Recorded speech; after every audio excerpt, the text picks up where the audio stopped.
Hello guys, welcome back to Ammu's diary. ഇന്ന് ഞങ്ങൾ മാമൻ്റെ വീട്ടിലോട്ട് പോവാണ് കേട്ടോ. മാമൻ നാളെ ഗൾഫിലോട്ട് പോവും. അപ്പോൾ മാമനെ കണ്ടൊന്ന് യാത്ര പറയാൻ പോവാണ്. നിങ്ങൾ പറയൂ എല്ലായിടത്തേക്കും കൊണ്ടുപോകുമ്പോൾ എന്നെ കൊണ്ടുപോകാറുണ്ട്. പക്ഷെ നിന്നെ കൊണ്ടുപോയില്ല, ഞാൻ പോണില്ല. കുറെ പഠിക്കാണ്ട്.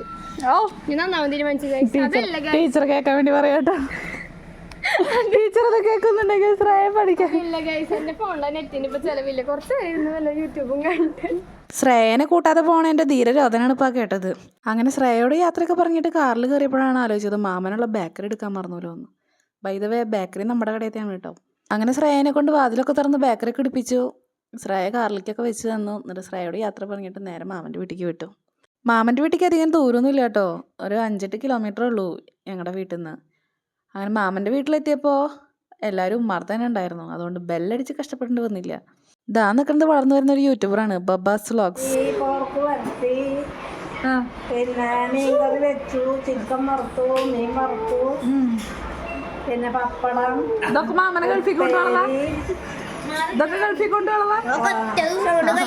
പിന്നെ മാമന് ഗൾഫിലേക്ക് കൊണ്ടുപോകപ്പോ പഴം, ഉപ്പുമാങ്ങ, പിന്നെ അച്ചാറ്. ഇങ്ങനെ 2 കൊല്ലത്തേക്ക് മാമനൊന്നും തിന്നണ്ടല്ലേ. ബീഫ് വരട്ടിയത്, പോർക്ക് വരട്ടിയത്, പിന്നെ കടുമാങ്ങ, പിന്നെ ബേക്കറി പലഹാരങ്ങള്. ഇപ്പൊ എന്റെ കൊച്ചുമോള് വരുമ്പോഴും കൊറേ ബേക്കറി സാധനങ്ങൾ കൊടുക്കുന്നുണ്ട്.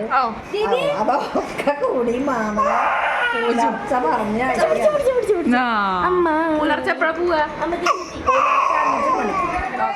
അമ്മാമ്മ നാളെ മാമനെ ഗൾഫിലോട്ട് കൊണ്ടുപോകാനുള്ള സാധനങ്ങളുടെ ലിസ്റ്റാണ് കേട്ടോ ഇപ്പോൾ പറഞ്ഞത്. ഇനിയിപ്പോൾ 2 കൊല്ലത്തേക്ക് മാമൻ അവിടെ ഒന്നും ഉണ്ടാക്കി കഴിക്കേണ്ടി വരില്ല എന്നാണ് തോന്നുന്നത്. അത്രയും സാധനങ്ങൾ അമ്മാമ്മ ഉണ്ടാക്കി വെച്ചിട്ടുണ്ട്.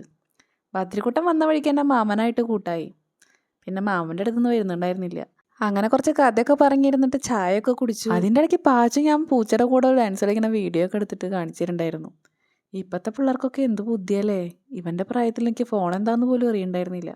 പിന്നെ മാമൻ്റെ വീട്ടിൽ സോളാർ വെച്ചിട്ടുണ്ടെന്ന് പറഞ്ഞപ്പോൾ നേരെ ടെറസിൻ്റെ മുകളിൽ പോയി കാണാൻ വേണ്ടിയിട്ട്. പിന്നെ അതിൻ്റെ മുകളിലായി കുറച്ച് നേരത്തെ കളി. അങ്ങനെ കളിച്ചുകൊണ്ടിരിക്കുന്നതിൻ്റെ ഇടയ്ക്കാണ് ഈ കൊടി നമ്മുടെ ശ്രദ്ധയിൽ വീണത്. അർജന്റീനയുടെ കൊടിയൊക്കെ തൂക്കിയിട്ടുണ്ട് ഗൈസ്.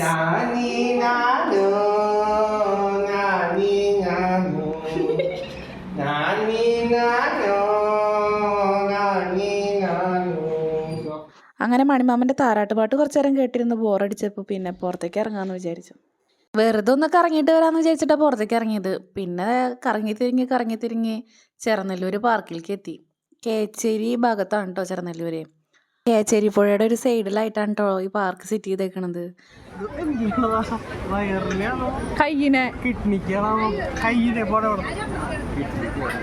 മണിയുടെ ചോദ്യം കണ്ട് എനിക്ക് മനസ്സിലായില്ല. ഈ വയറിൽ തന്നെയല്ലേ കിഡ്നി ഗൈസ്?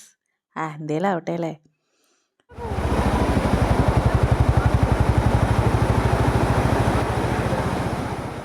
അങ്ങനെ പാർക്കിൽ കുറച്ച് നേരമൊക്കെ കളിച്ചിട്ട് ഐസ്ക്രീമൊക്കെ പിടിച്ച് കഴിച്ചു. 10-25 വയസ്സായെന്ന് പറഞ്ഞിട്ട് കാര്യമില്ല. ഇപ്പോഴും കുട്ടിക്കളി മാറാത്തൊരു അനിയൻ എനിക്ക് ഉണ്ടായിപ്പോയി. പിന്നെ ഇരുട്ടായി തുടങ്ങിയപ്പോൾ അവിടെ നിന്ന് തന്നെ ഒരു ബർഗറൊക്കെ മേടിച്ച് കഴിച്ചിട്ട് നേരെ തിരിച്ച് മാമൻ്റെ വീട്ടിൽ തന്നെ എത്തിയിട്ടോ.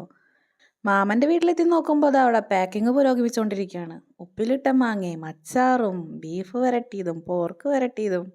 പിന്നെ കുറച്ച് നേരം അവിടെ വർത്താനൊക്കെ പറഞ്ഞിരുന്ന് ഫുഡ് കഴിച്ച് ഞങ്ങൾ നേരെ വീട്ടിലോട്ട് പോന്നു കേട്ടോ. നാളെ ആമിക്കുട്ടിക്ക് ക്ലാസ് ഉണ്ടേ. അങ്ങനെ മാമനോട് യാത്രയൊക്കെ പറഞ്ഞ് പോന്നു. പുതിയൊരു വീഡിയോയുമായിട്ട് വീണ്ടും കാണാം. അപ്പോൾ ഓക്കെ, ബൈ.